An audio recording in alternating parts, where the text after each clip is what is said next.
All right, so I've gotten a lot of questions about what kind of knives you need to have, what kind of knife you want to use for certain things, and also keeping your knife sharp. So today I figured we'd put together a little bit something that's relatively easy and simple, give you a couple things that's not overwhelming, and talk a little bit about my experience with knives and what I think is important. My opinion is always going to be my opinion, and it's probably not going to match a lot of other people's. So the first thing, my knife, that's where you get into all the different knives. So walking through what a home cook really needs, you're gonna need a chef's knife. I recommend a utility knife, and I recommend a serrated knife.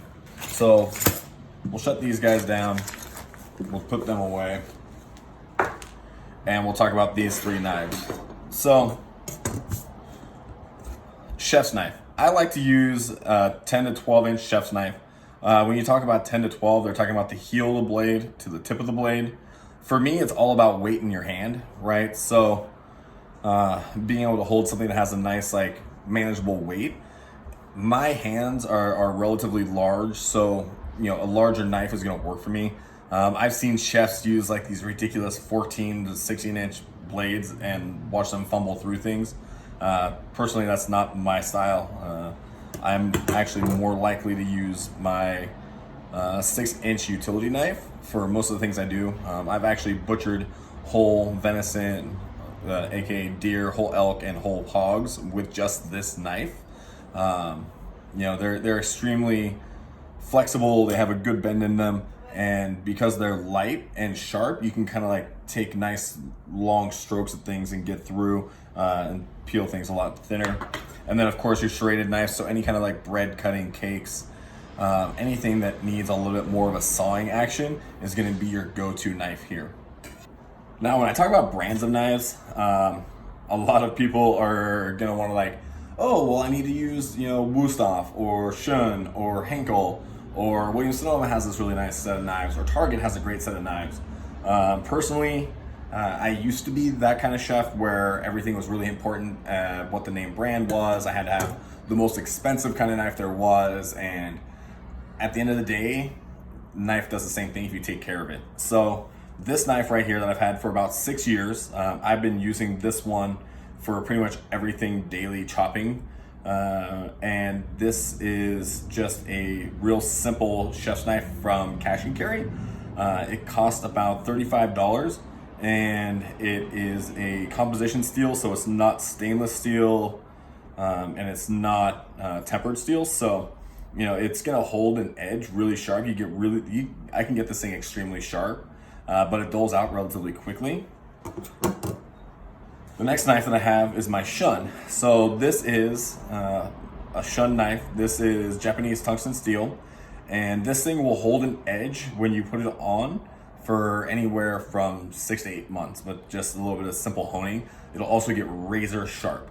I really like Schön when it comes to knives, specifically because they have a really high quality and a really long history of making very good knives. The other reason why I like them specifically in the Northwest is that they have a factory store in Beaverton, Oregon, and you can take your knives there to actually have them sharpened to factory sharpness, which is ideal if you have these kind of knives. They're a little bit trickier to sharpen. I don't necessarily sharpen this one on my own because of that fact. I don't know if you can see, but it has little folds of steel, so they've been folded a lot of times, and then that edge gets. Back with my serrated knife. Again, for me, the name or the brand of this knife doesn't matter. This is a Challenger high carbon, no stain Japanese steel. So, pretty quality steel. It's got a plastic handle. Again, it's nothing special, and really unless you're going for kitchen aesthetics where you want it to, something that looks very cohesive or very pretty in your kitchen. At the end of the day, your knives, it doesn't really matter how much you spend on them. I think that this is probably the most expensive knife that I currently use on a daily basis, and this knife was $95, I believe. So when I talk about Schön knives, Another Shun knife that I have is this one here. This is actually a sushi knife. So you can imagine I don't really use it too often. However, it's great for fish because, again, these knives will hold an awesome edge. But it's one of those things where I will take this to the factory to have it sharpened. You can see the beveled edge on this guy that goes really steep down to the edge. That's something that I'm just not really skilled with sharpening wise. When it comes to like a classic chef's knife where it's just one single edge, you're working on a heel. I'm comfortable sharpening these because you're relatively even across the board. Another Shun knife that I have is this 14-inch fillet knife. It's great for salmon. I use it in a lot of like different rockfish, lingcod for taking skin off and filleting the fish. It's really nice because it has those beveled edges in it that allow for a little bit of air in between what you're slicing and the actual blade itself. So it makes things kind of peel off real easily.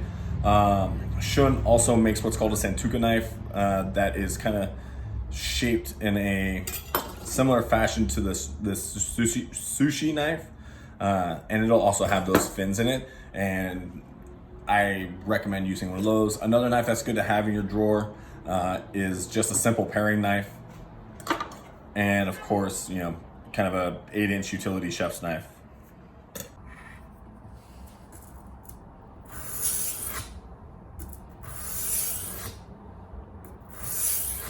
I want to know, how do you clean a knife? Well, dish soap, sponge, a little water, soap it up, wet your blade. Now, you want to take the sponge, wrap it around the spine of the knife, and then just run it down, right? So, things you never want to do. You never want to point the knife blade towards you here because that's a sharp edge that we're putting pressure on. If you slice down that, it's going to slice through. You're going to wind up with a nice cut in the middle of your hand. So it's nice, easy. You know, you just want to make sure you get off any kind of gunk. Then kind of like wipe your handle down.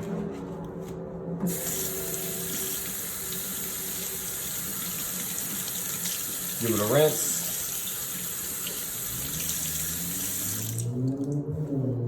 Dry it off with a dry, clean dish towel. Boom. Clean knife. Okay, so to finish out about knives, some absolute do's and don'ts about them. One absolute don't ever put your knife into a hot dish machine. You should always wash your knives by hand. The reason why is when you put it in that really hot water, what happens is that blade, that edge, which is a nice point, it kind of bends down. And so that's what dulls it out. So keeping it out of the dish machine, washing it by hand, will keep that edge a lot longer. When it comes to sharpening knives, at the end of the day, unless you're using your knives absolutely every single day for 2 or 3 hours a day, you really don't need to sharpen them more than once every 3 or 4 months. And I actually highly recommend hiring a mobile knife service, taking them to your local sporting goods store, dropping them off. Typically it's about $3 to $5 per knife to have them sharpened. And honestly, it's the best way to go because they're going to give you the best, most accurate edge. But if you're really into sharpening yourselves, absolutely. Dive on in, give it a try, learn, do some Google searching, ask me questions. Feel free to jump in on the conversation. Thanks for checking this out and watching it. Please feel free to share any of your opinions, any of your questions in the comments below, or shoot me a message and I will try to answer them as quickly as I can. Thanks a bunch. All the best. Happy cooking.